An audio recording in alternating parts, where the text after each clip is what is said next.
Bulletin में सबसे पहले आपको बताएं कि शहर कायद में डाकू राज बरकरार है। पुलिस की कारकर्दगी दिखावे के लायक गुज़श्ता रात Shah Latif town रज़ाकाबाद police training centre के करीब पीर सरहंदी गोट में 7 बच्चों के बाप को कत्ल कर दिया गया। पुलिस जख्मी शख्स को अस्पताल के बजाय एंट्री के लिए थाने ले गई, जिसके बाद अस्पताल मुंतकिली के दौरान ही नजीम उर्फ नदीम चल बसा। मजीद जानेंगे शाहजेब हुसैन से। शाहजेब, बताइएगा। जी बिल्कुल, देखें मैं इस वक्त शाह लतीफ़ टाउन थाने की हदूद और रज़ाकाबाद पुलिस ट्रेनिंग सेंटर के करीब मौजूद हूँ, जहाँ कौमी शाहरा पर मुबैना तौर पर रात गए डकैती मुज़ाहमत के दौरान फायरिंग के नतीजे में एक शख्स जहाँ भाग हुआ था, जिसकी नदीम के नाम से की गई थी। बताया जाता है कि मकतूल जो है ट्रैक्टर ड्राइवर था और यहाँ पर जो यहाँ का जो गोट है वहाँ पर ज़मीनों पर ट्रैक्टर चलाता था। यहाँ पर बड़ी तादाद में जो यहाँ के लवाहिकीन उसके जो लवाहिकीन थे, अहले इलाका थे, उन्होंने एक एहतजाजी मुजाहरा किया और जो मैयत थी मकतूल नज़ीम उर्फ नदीम की, उसकी मैयत को कौमी शाहरा पर रखकर दोनों ट्रैक जो है बंद कर दिए थे। इस वक्त जो है यहाँ के जो हाजी धनी बख्श साहब जो यहाँ के कबाइल के जो है इस्लाम कबीले के सरबराह हैं, उनकी जानिब से पुलिस और जो लवाहिकीन हैं उनके दरमियान मुज़ाकरात हुए और उसके बाद जो है अब इस एहतजाजी धरने को जो है मौखर किया जा रहा है। जो यहाँ के लवाहिकीन हैं और इस इलाके के जो रहने वाले हैं उनकी जानिब से मुतालबा किया जा रहा है कि जो SHO शाह लतीफ़ टाउन है और इसी तरीके से DSP और SSP मलीर हैं उनके ख़िलाफ़ जो है आला अफसरान जो है कार्रवाई की जाए। इस वक्त हमारे साथ मुज़ाहिरीन भी मौजूद हैं, उनसे बात करने की कोशिश करते हैं। ये बताएगा कि आज जो है यहाँ पर एहतजाज किया गया और एहतजाज के दौरान आपके इलाके का जो शहरी है उसको मुबैना तौर पर डकैती मुज़ाहमत पर फायरिंग करके कत्ल कर दिया गया। अब तो एहतजाज ख़त्म किया जा रहा है, ताहम आप लोगों का मुतालबा क्या है? हमारा मुतालबा ये है कि सबसे पहले कातिल गिरफ़्तार की जाए। कातिल, क्योंकि काफ़ी इधर हंस वाक़े हुए हैं, कोई गिरफ़्तार नहीं हुआ है, तो कातिल गिरफ़्तार होने चाहिए। और ये पुलिस वाले जो है ना, ये तो लगे हुए हैं भत्ताखोरी में, कब्ज़े ग्रुप उनके भत्ता ले रहे हैं, उनसे गुटके वाले उनसे भत्ता ले रहे हैं। कोई भी यानी कि आवाम की जान माल महफूज नहीं है ज़िला मलेर में। और दूसरी ये कि ये मुज़ाहमत भी नहीं हुआ है, उन्होंने डायरेक्ट उसको गोली मारी है, कोई चीज़ मांगी भी नहीं है उसे। और कातिल भी उस एरिया में है, वो सबको पता है, वो DSP को भी पता है मलेर के। वो यहाँ आया था, साईं खुदा शाह से मिला है, साईं आजिदनी शेख से मिला है, उन्होंने बताया कि भाई यहाँ पीर सरहंदी घोड़ के अंदर ही बंदे हैं, क्योंकि पीर सरहंदी वाले भी हमारे ही बंदे हैं, उनके अंदर 2 बंदे हैं जिन्होंने मारा है इसको, तो वो गिरफ़्तार होने चाहिए, हम ये चाहते हैं। जी बिल्कुल, पुलिस की जानिब से भी यही मौक़िफ़ इख्तियार किया जा रहा है। वाक़या ज़ाती दुश्मनी की रंजिश में पेश आया या डकैती मुज़ाहमत पर जो है ये फायरिंग का वाक़या पेश आया, इस वाक़े की जो है तफ्तीश की जा रही है। इस वक्त जो है कौमी शाहरा को जो एहतजाज जारी था, कौमी शाहरा के दोनों ट्रैक को खोला जा रहा है और जो यहाँ पर जो मुज़ाहिरीन थे वो पुरअमन तौर पर मुंतशिर हो रहे हैं। सदर टाउन की UC2 उस्मानाबाद में पानी का मसला हल ना हो सका। मकीन सीवरेज मिला पानी पीने पर मजबूर हो गए, जिसके बायस इलाके में मुतादिद बीमारियां फैलने लगीं। UC के वाइस चेयरमैन ने भी शिकवा किया कि हम बल्दियाती नुमाइंदों की कोई सुनने वाला नहीं है। तफसीलात जानेंगे अपने नुमाइंदे जुनैद जावेद से। जी बिल्कुल, इस वक्त मैं मौजूद हूँ उस्मानाबाद की UC2 वार्ड 2 के अंदर, जहाँ पर बल्दियाती मसाइल बहुत ज़्यादा बढ़ चुके हैं। यहाँ पर जो बुनियादी मसला है वो पानी के पीने का मसला है। पीने का जो पानी आ रहा है यहाँ पर वो बहुत ही ज़्यादा गंदा बदबूदार पानी आ रहा है, जिसके ऊपर यहाँ के इलाके के मकीन जो हैं वो बहुत ज़्यादा शिकायतें करते हुए दिखाई दे रहे हैं। मेरे हाथ में ये आपको एक फ़ाइल दिख रही होगी, ये फ़ाइल जो है वो महकमा वाटर एंड सेवरेज कॉरपोरेशन को जो है मुतादिद मरतबा एप्लीकेशन लिखी हैं इलाका मकीनों ने, और इसके साथ साथ जो मुतसिब आला हैं उनको भी एप्लीकेशंस लिखी है, लेकिन यहाँ पर पानी के पीने का जो पानी है उसका मसला हल होकर नहीं दे रहा है। यहाँ पर जो बल्दियाती नुमाइंदे हैं वो भी मौजूद हैं, क्योंकि यहाँ से पाकिस्तान तहरीक इंसाफ ने इस UC से फतह हासिल की थी। हमारे साथ फैसल नागौरी मौजूद है जो कि यहाँ के मुंतखब वाइस चेयरमैन। हम इनसे बात करते हैं। सर, आपने कभी किसी से बात की है इस मुआजरे पर? बहुत भाई, मैं हर फोरम पर गया हूँ, क्योंकि यहाँ इस इलाके वालों ने मुझे मैंडेट दिया है और मैं हर वक्त इनके साथ हूँ इंशाल्लाह ताला, और जो भी मामला होंगे मैं इनके साथ खड़ा हूँ और खड़ा रहूँगा। यहाँ पे खाली बेसिक मसला एक पानी का है और उसके अंदर गटर का पानी मिक्स है, वो इस वजह से क्योंकि गटर की लाइनें अंदर से बिल्कुल टूट फूट का शिकार है। इस वजह से ये वाटर एंड सेवरेज बोर्ड हमारे अंडर नहीं आता, वरना हम इस मसले मसाइल को हम खुद उजागर कर सकते थे, हम खुद उसको कर सकते थे। लेकिन अब मामला ऐसा है कि हर फोरम पे जा रहे हैं, हमें कहीं से भी जो है ना वो मामला बनते हुए नज़र नहीं आ रहा है। MD वाटर बोर्ड से कोई मुलाकात आपकी? सबसे मुलाकात हुई है, वाटर एंड सेवरेज MD से हुई है और अपना वज़ीर बल्दियात से हुई, KMC से हुई, इन सब से मेरे बाकायदा बातचीत सबसे मीटिंग हो चुकी है मेरी, लेकिन अभी तक कोई परेशानी हाल अच्छा, नहीं इस है। इलाके के रुकने सूबाई असम्बली जो हैं रमज़ान गांची साहब हैं, तो उनसे कोई रब्ता आपका रहा है? क्यों मामला तो बड़ा, आवाम बहुत परेशान है। नहीं, वो तो इस वक्त असल में जो उस वक्त जब फ्रंट का मामला था तो उस वक्त तो यहाँ पे हम लोगों ने अल्हम्दुलिल्लाह बहुत काम किया। यहाँ पे सीवरेज की पूरी लाइनें यहाँ पे पूरे हमारे वार्ड के अंदर, पूरे वार्ड के अंदर हम लोगों ने पूरा सीवरेज का सिस्टम यहाँ पे बनाया था। लेकिन मामला तो वही है कि अब कोई देखने वाला नहीं है इसको, और हम लोग तो सिंध के अंदर वैसे अपोजिशन में बैठे हुए हैं, 25 साल से ये हुकूमत कर रहे हैं सिंध के अंदर पीपल्स पार्टी, कोई परेशानी आपके नहीं। कहने का मतलब ये है कि जहाँ जहाँ अपोजिशन के नुमाइंदे बिल्कुल वहाँ ऐसे पर उनके इलाकों को टारगेट किया जाए। बिल्कुल ऐसे ही, बिल्कुल ऐसे ही, बिल्कुल ऐसे ही। जी बिल्कुल, उन अपोजिशन के नुमाइंदे जहाँ जहाँ जिस यूसी से फतह हासिल कर चुके हैं उनको बाकायदा तौर पर उनके इलाकों को टारगेट किया जा रहा है। ये वो भाई हैं जिन्होंने एप्लीकेशन जमा कराई हैं वाटर बोर्ड में। भाई कितने धक्के खाए हैं, क्या मसले बहुत मसाइल? ज़्यादा धक्के खाए। ये 5 जगह मैंने TCS की हैं। मैं और मेरे वालिद जो है हम कोऑपरेटिव मार्केट गए थे ये एप्लीकेशन जमा करवाने। उन्होंने वो कहा कि हम रिसीविंग नहीं दे सकते, तो फिर मैंने डाक की इन्होंने देखो डाक भी रिटर्न कर दी। इसके अलावा फिर मैंने TCS के इन सबों को, मोती सिबा आला को, एंटी करप्शन को, नेब को, इन सबको ये मैंने TCS की, जिसमें से मोती सिबा आला ने हमें बुलाया और ये मोती सिबा आला ने सुनवाई की है। मोती सिबा आला ने पीर को बुलवाया था हमारे को, हम पीर को होकर आएँ। तो अब ये है कि अब हमारे को अगली डेट मिलेगी, अब जाएंगे वहाँ। अच्छा भाईजान, बच्चे बहुत ज़्यादा मुतासिर हो रहे होंगे, बीमार हो रहे होंगे। हमने देखा बच्चों के हाथों पे छाले पड़े हुए हैं, दाने। बच्चे तो इतने बीमार हैं, बच्चे बूढ़े सभी बीमार हैं। ये पानी पीने के लायक ही नहीं है। आदमी गलती से पी लेता है तो सीधा अस्पताल जाता है वो। अगर इनके मामलात हल ना हुए, इनके तमाम तर ये जो पानी के मसाइल हैं उनको हल ना हुए, तो इलाका मकीन अभी भी जो है वो दोपहर में भी यहाँ पर आए थे। यहाँ पर इलाके के अंदर एक ही नल है जहाँ से वो लोग पानी भरते हैं और यहाँ से पानी भर के जो है न सिर्फ इस्तेमाल करते हैं बल्कि उस पानी को पीते भी हैं, क्योंकि यहाँ पर जो बर्मा लगा हुआ है उस बर्मे के अंदर भी जो पानी आ रहा है वो इंतहाई काला, गंदा, बदबूदार पानी आ रहा है। जी आगे बढ़े और आपको बताएं कि सूफी बुजुर्ग अब्दुल्ला शाह कासी रहमतुल्लाह अलैह के उर्स के आखिरी रोज़ ज़ायरीन की बड़ी तादाद में मज़ार पर आमद जारी है। Additional IG Karachi Javed Alam mojo कहते हैं उर्स के मौके पर सिक्योरिटी फराहम करना मुश्किल होता है। उन्होंने कहा कि सिंध हुकूमत ने बेहतरीन तरीके से फ़राइज़ सर अंजाम दिए हैं। बात करेंगे ताहा मलिक से। जी बिल्कुल, आज जो है 3 रोज़ा उर्स का आखिरी रोज़ा है। इस वक्त हमारे साथ एडिशनल IG सिंध मौजूद हैं। सर मुझे बताइएगा कि क्या इंतजाम किए गए हैं और कितनी नफरी? माशाल्लाह आज तो आखिरी दिन है और अल्लाह के फजल से उर्स की जो मेन तकरीबात हैं वो सब हो चुकी हैं और बहुत अहसन तरीके से हो चुकी हैं। सिक्योरिटी के भी बहुत बेहतरीन इंतजाम थे। आपने ख़ुद मुंतज़मीन से खुद सुना कि उन्होंने दुआओं में मुझे बड़ी खुशी और फ़ख्र हुआ कि उन्होंने हमें और रेंजर्स को शामिल किया। तो अच्छी सिक्योरिटी थी और ये कराची का बहुत अहम और बड़ा इज्तिमा और उर्स होता है। अल्लाह के फजल से पूरी जो साउथ जोन DIG साहब, SSP साहब की सरगर्दी में बहुत अच्छे तरीके से यहाँ पे इंटेलिजेंस भी थी, हमारी प्लेन क्लोज की ड्यूटी थी, प्लस स्पेशल ब्रांच और इसके अलावा ट्रैफिक वगैरह। आपने देखा होगा कि मेन शाहरा के ऊपर है ये मज़ार, लेकिन ट्रैफिक में भी कोई ख़ास खलल वाक़ई नहीं हुआ, तो अल्लाह ने करम किया। कि VIP मूवमेंट भी थी, तमाम दर सिक्योरिटी भी फराहम करनी थी, और उसके अलावा फिर कितना चैलेंजिंग था इस तमाम दर इवेंट को जो है आजकल मजमूई तौर पे जो जिस तरीके से थ्रेड की माहौल है उसमें तो ज़ाहिर इस तरह के तकरीबात, ख़ास तौर पे उर्स की तकरीबात हमेशा सिक्योरिटी थ्रेड में होती हैं। लेकिन अल्लाह ने करम किया और इंशाल्लाह आज शाम तक ये जब ख़त्म हो जाएगा, इख्तिताम पजीर हो जाएगा, पुलिस की ड्यूटी इसी तरह मुस्तैद तरीके से अपना काम करती रहे। बड़ी हमारे साथ एडिशनल IG सिंध जावेद आलम उर्दू साहब मौजूद थे, जिनका ये कहना था कि 3 रोज़ा ये जो उर्स है वो काफ़ी बेहतर अंदाज से जो है वो अपने अख्ताम की जानिब बढ़ रहा है। VIP मूवमेंट होते हुए भी तमाम तर शहर के बीचों बीच ऐसे एरिया में होते हुए मज़ार के जहाँ पर जो है वो ट्रैफिक जो है वो काफ़ी ज़्यादा होता है, उसके इन सब तमाम तर चैलेंजेस के बावजूद जो है वो एक बेहतर अंदाज से ये उर्स जो है वो अब अख्ताम पजीर होने जा रहा है और आज जो है इसका आखिरी दिन था। जी के इलेक्ट्रिक की extra high tension line trip होने के बाद बहाल हो गई है। शहर के मुतादिद इलाकों में बिजली की फराहमी बहाल कर दी गई है। नॉर्थ कराची, शादमान, आगा खान, गुलशन ममार ग्रिड बंद होने से बिजली की फराहमी मुतासिर हुई थी। इस पर तफसीलात जानेंगे अपने नुमाइंदे अशरफ खान से। जो अशरफ खान बताएगा कि तमाम इलाकों में बिजली बहाल कर दी गई है।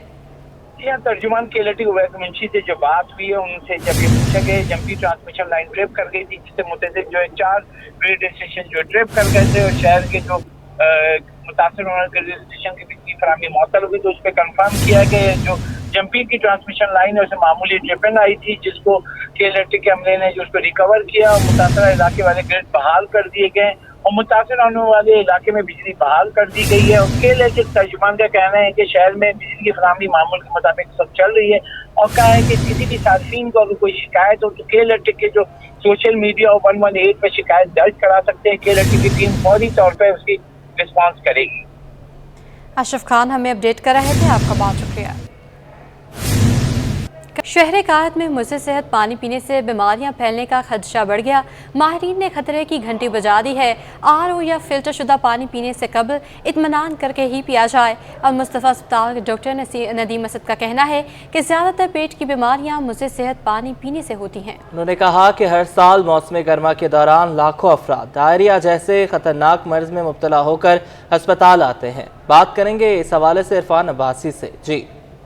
जी बिल्कुल, मौसम गर्मा के अंदर पेट की मुख्तलिफ बीमारियाँ जन्म लेना शुरू कर देती हैं और उसकी वजह तिब्बी माहिरीन की जानिब से ये बताई जाती है कि जो पानी हमें और आपको फराहम किया जाता है वो पानी यकीनन जो है वो सेहत बख्श नहीं होता और वो पानी पीने से पेट की मुख्तलिफ बीमारियाँ जन्म लेती हैं। उसके अलावा डायरिया आम हो जाता है। डायरिया से लोग काफ़ी ज़्यादा परेशान नज़र आते हैं। जिस तरीके से हमने देखा था कि गुज़िश्ता दिनों मलीर के अंदर भी जो है वो काफ़ी बड़ी तादाद में जो है लोग मुतासर हुए थे और उसकी वजह भी पानी बताया गया था वहाँ पर, जिसकी महकमा सेहत सिंध की जानिब से भी बाकायदा तौर पर तस्दीक की गई थी। उसके अलावा तिब्बी माहिरीन कहते हैं कि पेट की मुख्तलिफ बीमारियों से बचना हो, डायरिया से बचना हो, इस तरह की जो बीमारियां अगर आप उसको बचना है आपने, तो उसके लिए आपको पानी बॉयल करके पीना पड़ेगा। उससे आप मुख्तलिफ जो बीमारी हैं उनसे बच सकते हैं। मेरे साथ डॉक्टर नदीम असद साहब मौजूद हैं, इनसे बात करेंगे। सर बताइएगा वजह क्या बनती है ये पेट की जो मुख्तलिफ बीमारियाँ, ख़ास तौर पर अमूमन हम देखते हैं कि डायरिया जो है वो एकदम से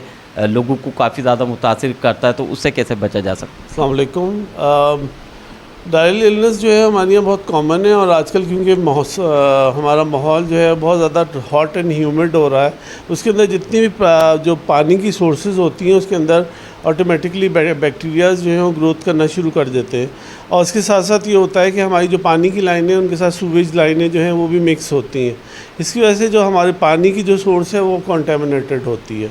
इसी वजह से जो ये बारिश वाला सीज़न है, बारिश से पहला वाला सीज़न जो शुरू होता है, इसके अंदर डायरिया के केसेस आने ज़्यादा शुरू हो जाते हैं हमारे पास। और इनसे बचाव का मेरे ख्याल से बेहतरीन तरीक़ा जो हमारी पॉपुलेशन के लिए वो यही रहेगा कि पानी को उबाल के इस्तेमाल करें। उबालने का भी एक तरीक़ा रहता है, वो ये कम से कम 20 मिनट्स हाई फ्लेम पे उसको उबालें, यानी कि 20 मिनट पानी को उबालें, जिससे बैक्टीरियाज़ जो हैं वो मर जाते हैं और पानी जो है वो साफ़ हो जाता है।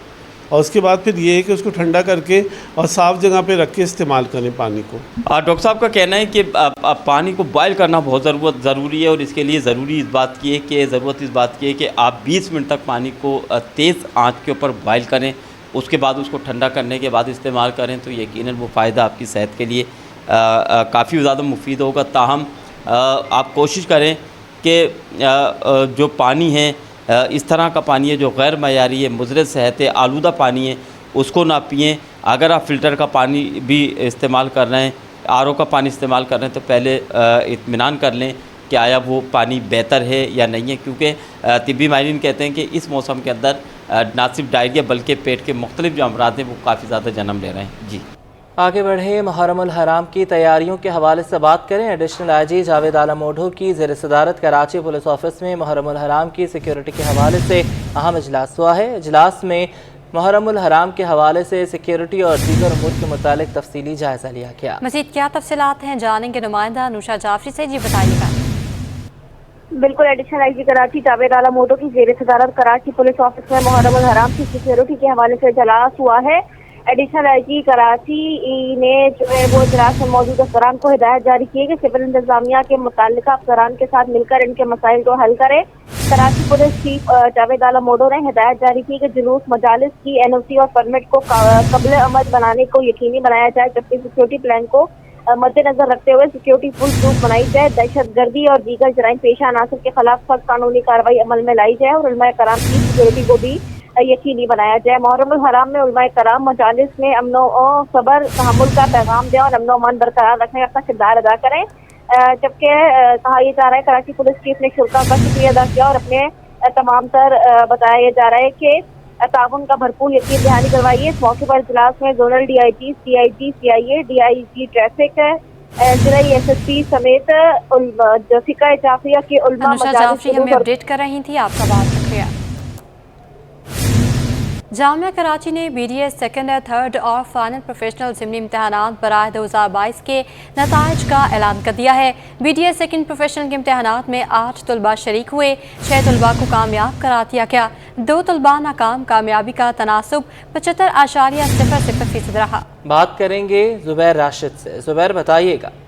हाँ जी बिल्कुल, जामिया कराची के नाज़िर इम्तहानात सैयद ज़फ़र के मुताबिक BDS second year, third year के फाइनल प्रोफेशनल ज़िमनी इम्तहानात साल बराह 2022 के नताइज का ऐलान कर दिया गया है। BDS सेकंड ईयर, थर्ड और फाइनल प्रोफेशनल ज़िमनी इम्तहानात बराह 2022 के मुताबिक BDS सेकंड ईयर प्रोफेशनल के इम्तहानात में 8 तलबा शरीक हुए, जबकि 6 तलबा को कामयाब करार दिया गया, जबकि 2 तलबा नाकाम करार पाए गए। इसके अलावा कामयाबी का तनासुब 75.00% रहा, जबकि BDS थर्ड ईयर प्रोफेशनल में 17 तलबा शरीक हुए, 16 तलबा कामयाब करार पाए, जबकि इसका जो तनासुब है 94.12% रहा है। BDS फाइनल प्रोफेशनल में 12 तलबा शरीक हुए, जबकि 5 तलबा को कामयाब करार दिया गया, 7 तलबा नाकाम करार दे पाए, जबकि कामयाबी का तनासुब जो है 41.67% रहा है। जी ठीक है जुबैर, अभी आप हमारे साथ रहिएगा।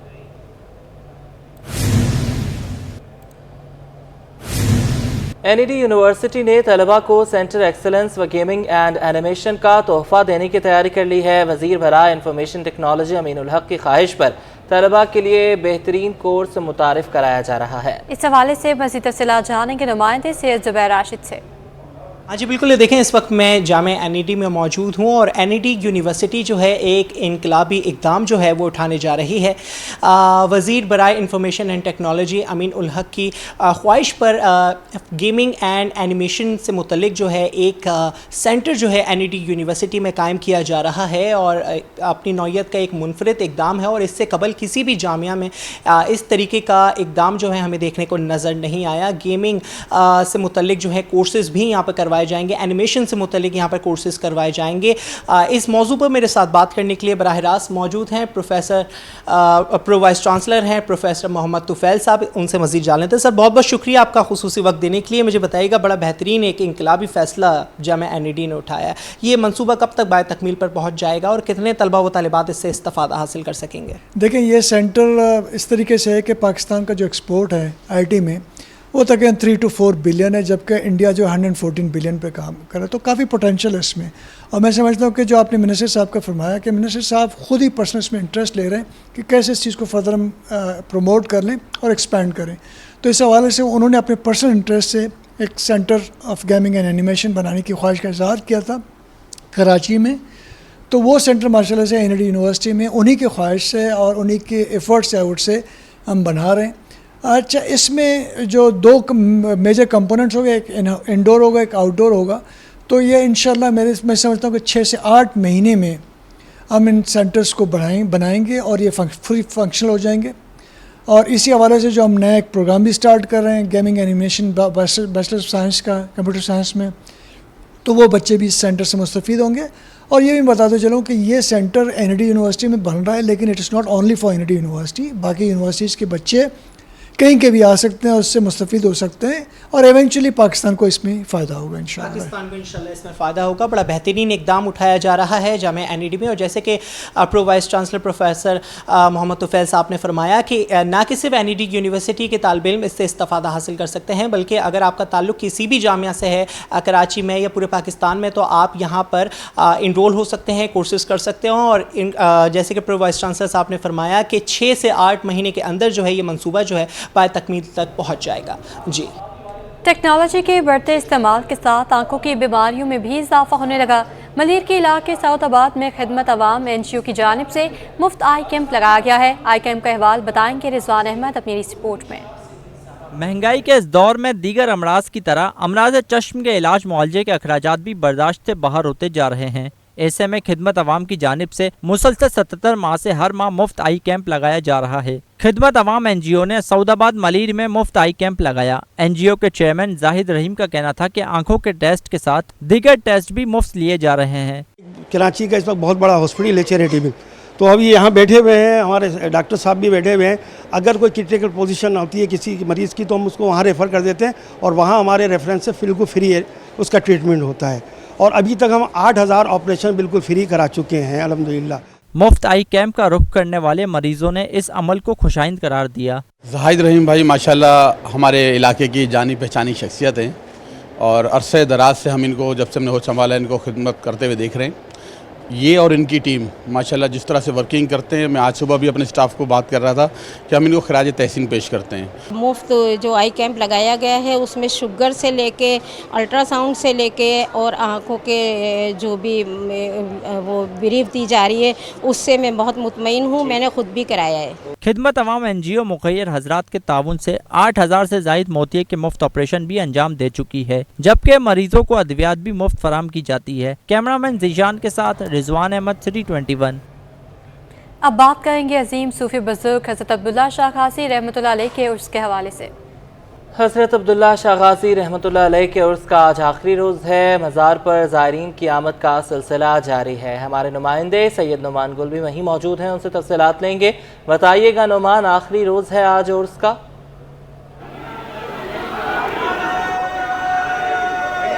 जी हाँ बिल्कुल, आज हज़रत अब्दुल्ला शाह गाज़ी सिंध के अजीम सूफी बुजुर्ग के उर्स का आज आखिरी रोज़ है। 1293वां उर्स है जो कि पिछले 2 दिन से जारी था और आज आखिरी दिन है इसका। 3 रोज़ा जो उर्स की तकरीबात थी वो तीनों दिन जारी रही।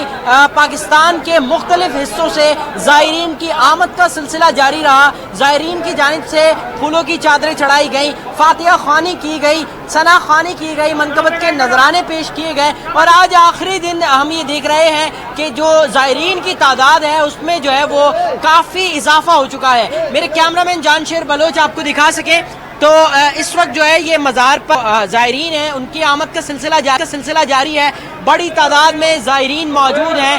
ख़वातीन के लिए अलग जगह मुख्तस है, बड़ी तादाद में ख़वातीन भी मज़ार पर हाज़िरी दे रही हैं, जबकि इस वक्त भी बड़ी तादाद में ज़ायरीन जो है वो सीढ़ियों से ऊपर आ रहे हैं, मज़ार पर हाज़िरी दे रहे हैं, अकब में खड़े होकर दुआएं पढ़ रहे हैं, सना ख़्वानी कर रहे हैं, कुरान ख़्वानी कर रहे हैं और इस वक्त मज़ार की जो इंतज़ामिया है, जो खादिमीन है, वो जो है अपने फ़राइज़ भी सर अंजाम दे रहे हैं और इन लोगों को मैनेज भी कर रहे हैं। मज़ार के खादिम हमारे साथ मौजूद हैं। हाजी साहब बताइएगा ज़रा ये 3 दिन कैसे रहे, किस तरह। हज़रत अब्दुल्ला शाह गाज़ी के मज़ार पर मौजूद हैं सैयद नुमान गुल और उर्स का आज आखिरी रोज़ है। ज़ायरीन की बड़ी तादाद में यहाँ पर आमद जारी है। ख़वातीन ज़ायरीन भी यहाँ पर मौजूद हैं और लोगों को आराम से आगे पीछे चलाना किया और गलती होती है तो माफ़ी मांग लेते हैं हमारे। यकीनी तौर पर ज़ायरीन की आमद का सिलसिला इस वक्त भी जारी है। बड़ी तादाद में ज़ायरीन जो है वो मज़ार के अंदर मौजूद हैं। जी बिल्कुल, ज़ायरीन की आमद का सिलसिला जारी है और बड़ी तादाद में इस वक्त भी ज़ायरीन मज़ार पर मौजूद हैं। बहुत शुक्रिया नुमान, आप हमें अपडेट कर रहे थे। कारोबारी हवाले से खबर शामिल करें। सऊदी अरब से $2 अरब के फंड्स मिलने पर सरमायाकार सरगर्म हो गए हैं। 100 इंडेक्स में 570 पॉइंट्स का नुमाया इजाफा हो गया और इंडेक्स 14 माह बाद 45,000 की सतह बहाल हो गई। 10 माह बाद स्टॉक मार्केट में 50 करोड़ से ज्यादा शेयर्स का कारोबार किया गया। अशरफ खान की रिपोर्ट देखिए। सऊदी अरब से $2 अरब फंड्स मिलने के बाद सरमाकारों में खुशी की लहर। स्टॉक मार्केट में भी जबरदस्त तेजी आ गई। 14 माह बाद मार्केट 45,000 की सतह बहाल हो गई। शेयर्स की खरीदारी पर 100 इंडेक्स में 570 पॉइंट का इजाफा रिकॉर्ड। स्टॉक रिपोर्ट के मुताबिक 28 अप्रैल 2022 के बाद 100 इंडेक्स 45,000 की सतह बहाल हो गई। रिपोर्ट में कहा गया है कि 100 इंडेक्स 1.28% इजाफे से 45,155 की सतह पर बंद हुआ। 10 माह बाद स्टॉक मार्केट में 50 करोड़ से ज्यादा शेयर्स का कारोबार किया गया। मार्केट में 15 अरब 35 करोड़ रुपए मालियत के 55 करोड़ 27 लाख शेयर्स के सौदे किए गए। मार्केट रिपोर्ट के मुताबिक शेयर्स की कीमत बढ़ने पर मार्केट कैपिटलाइजेशन 79 अरब रुपए इजाफे के बाद 6,845 अरब रुपए पर पहुँच गई है। अशरफ खान, सिटी 21। डॉलर की किल्लत ने कारोबारी अफराद की परेशानी में दिन ब दिन इजाफा कर दिया है। ये रिपोर्ट देखिए। हुकूमत और स्टेट बैंक की इजाज़त के बावजूद इम्पोर्टर्स की मुश्किलात में कमी न आ सकी। बजट में सोलर पैनल की कीमतों में कमी के दावे के बावजूद इम्पोर्टर्स के हजारों कंटेनर्स कस्टम हुकाम ने क्लियर नहीं कर रहे। इंपोर्टर अनवर नवीद का कहना था कि माल क्लियर ना होने से करोड़ों रुपए का नुकसान हो रहा है। इस वक्त जो मेन प्रॉब्लम दो आ रही हैं, एक तो ये है कि पोर्ट पे सैकड़ों की तादाद में कंटेनर खड़े हुए हैं और पर कंटेनर मिनिमम $80 से लेके $120 तक डैमेज उसके ऊपर पड़ रहा है। और दूसरी प्रॉब्लम ये है कि पीछे सप्लायर में ऑलमोस्ट 25% प्राइस ड्रॉप कर गई है और अगर ये माल ऑन टाइम रिलीज़ नहीं होता तो अदर पीपल जो है पीछे से चीप प्राइस ले आते हैं, तो जिन लोगों का माल पोर्ट पे खड़ा हुआ है उनको 30% से ऊपर का लॉस हो जाना है। इंपोर्टर अनवर नवीद ने वाज़ेह किया कि रोजाना की बुनियाद पर 90 से $120 का डेटिनेटेशन और डिम्परेज अदा करना पड़ रहा है, जिसके बायस सोलर की कीमतों में कमी लाना नामुमकिन है। एक तरफ तो हम डॉलर की शॉर्टेज की तरफ जा रहे हैं हर डेली, और दूसरा हम डैमेज की शक्ल में एक्स्ट्रा डॉलर पे कर रहे हैं। ईच कंटेनर $100 भी अगर आप लगाएं तो डेली मिलियंस में आप डॉलर शिपिंग लाइन को पे कर रहे हो। जब डॉलर ऑलरेडी लेस हैं तो कम से कम इन डॉलर को तो बचा लें, जिससे मुल्क का लॉस भी बच जाएगा और इंपोर्टर का लॉस भी बच जाएगा। इंपोर्टर्स ने हुकूमत को तजवीज़ दी है कि वो जल्द पोर्ट पर खड़े कंटेनर्स क्लियर करने की पॉलिसी वाज़ेह करें। कैमरामैन इब्राहिम के हमरा अयाज राना, सिटी 21 न्यूज़। मालदीव में 13वीं South Asia body building sports physique championship Pakistani तनसाजों ने भारतीय हरीफ को पीछे छोड़ दिया। चैंपियनशिप का अहवाल जानेंगे मोहम्मद हमाद से। आज ही मालदीव में होने वाली 13वीं साउथ एशियन चैंपियनशिप में पाकिस्तान के तनसाज शहजाद कुरैशी ने भारतीय सुरमाओं को पीछे छोड़ के गोल्ड मेडल जीतकर पाकिस्तान का नाम जो है वो रोशन कर दिया। और इस वक्त हमारे साथ मौजूद हैं शहजाद कुरैशी, जो कि अपने जिम में ही मौजूद हैं। हम इनसे बात करते हैं। शहजाद, सबसे पहले तो बहुत बहुत मुबारक हो आपको। साउथ एशियन चैम्पियनशिप में आपने दीगर मुल्कों को पीछे छोड़ा, जिसमें भारत के जो तनसाज है वो भी मौजूद थे। आपने जो है बड़ी ज़बरदस्त जो जुर्रत का मुजाहरा करते हुए गोल्ड मेडल जीता है। तो सबसे पहले तो अपनी जीत किसके नाम करते हैं, और दूसरी चीज़ मुझे थोड़ा सा बताइएगा कि ट्रेनिंग कितनी मेहनत की इसमें ज़रूरत पड़ती है, डाइट वगैरह क्या लेते हैं?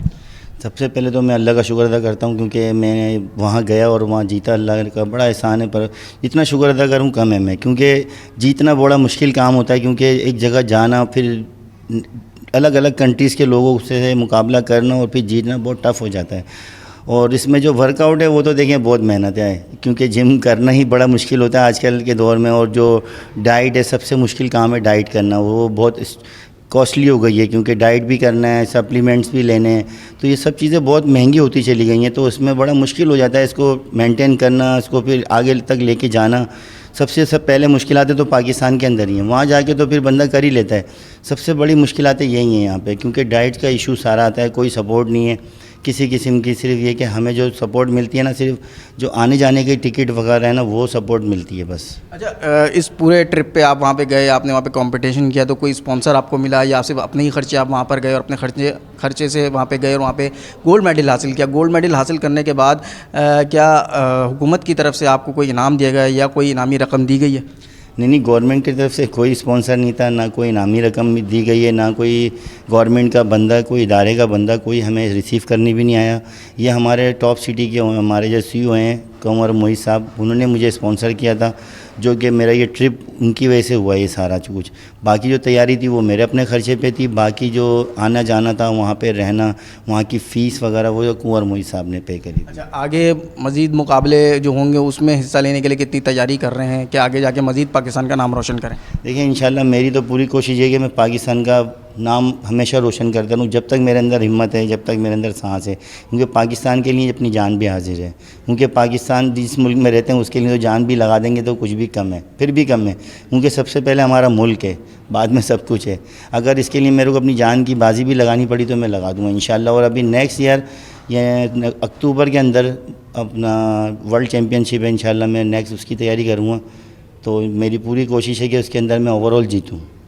देखिए, ये शहजाद कुरैशी हमारे साथ मौजूद है। इनका ये कहना है कि अक्टूबर में जो है वर्ल्ड चैम्पियनशिप होने वाली है, उसकी तैयारियां जो है ये ज़ोरों शोर से कर रहे हैं। और इनका ये कहना है कि उसकी तैयारी के लिए जो है सख्त मेहनत भी कर रहे हैं, और उस वर्ल्ड चैम्पियनशिप में जीतने के लिए मेहनत करके वहाँ पर जाएंगे और जीत कर आएंगे, और एक और गोल्ड मेडल जो है पाकिस्तान के लिए लेकर आएंगे और पाकिस्तान का नाम रोशन करेंगे। जी, इसी के साथ न्यूज़ स्टूडियो से फिल वक्त इतना ही।